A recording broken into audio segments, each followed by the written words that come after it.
പ്രിയപ്പെട്ട കൂട്ടുകാരെ, ഭൂമിലോകത്തിൻ്റെ ഓരോ ഇടങ്ങളിലേക്ക് നമ്മൾ ചെന്നുകൊണ്ട് ഭൂമിലോകത്ത് എന്തൊക്കെയുണ്ട് എന്നതിനെക്കുറിച്ച് മനസ്സിലാക്കാനുള്ള ഒരു മനസ്ഥിതി നമ്മളിൽ ഉണ്ടാകണം.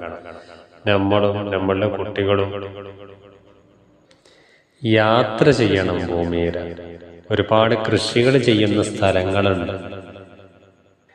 നെല്ല്, ഗോതമ്പ്, ജോള തുടങ്ങിയിരിക്കുന്ന വ്യത്യസ്തമായ രീതിയിലുള്ളതായ കൃഷികൾ ചെയ്തുകൊണ്ടിരിക്കുന്ന നാടുകൾ അത് സന്ദർശിക്കണം.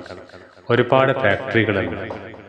സ്റ്റീൽ ഐറ്റംസുകൾ, സിൽവർ, അതുപോലെ പ്ലാസ്റ്റിക്കിൻ്റെ ഒരുപാട് ഐറ്റംസുകൾ ഉണ്ടാക്കുന്നതായ ഫാക്ടറികളുണ്ട്.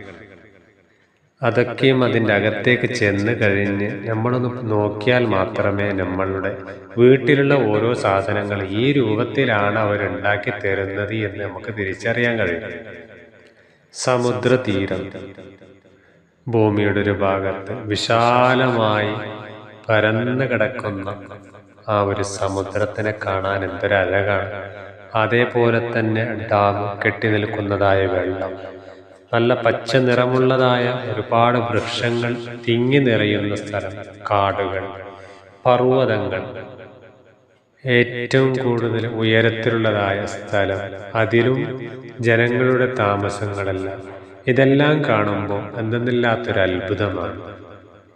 ഇതൊക്കെ ഒന്ന് രണ്ട് ഉദാഹരണങ്ങൾ മാത്രമാണ് ഞാൻ പറഞ്ഞത്. ഇതല്ലാത്ത നിരവധി കാര്യങ്ങൾ നമ്മൾക്ക് ഭൂമി ലോകത്ത് കാണാനുണ്ട്. അതുകൊണ്ട് ഈ സമയങ്ങളിൽ, ഫ്രീ കിട്ടുന്ന സമയങ്ങളിൽ, മദ്രസയും സ്കൂളുകളെല്ലാം ലീവ് കിട്ടുന്ന സാഹചര്യത്തിൽ നമ്മളുടെ കുട്ടികൾക്ക് ഇത്തരത്തിലുള്ള കാര്യങ്ങളൊക്കെയും കാണിച്ചു കൊടുക്കുകയും ഒരുപാട് മഹാന്മാരുടെ മക്ബറകൾ പരിചയപ്പെടുത്തി കൊടുക്കുകയും അവിടെയൊക്കെയും അവരുടെ ബർക്കത്ത് കരസ്ഥമാക്കിക്കൊണ്ട് പ്രാർത്ഥന നടത്തുകയും ചെയ്യണം.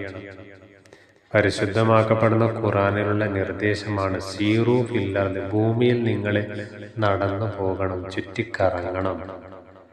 യാത്രയിലൂടെ നമ്മൾക്ക് പലതും പഠിക്കാൻ കഴിയും.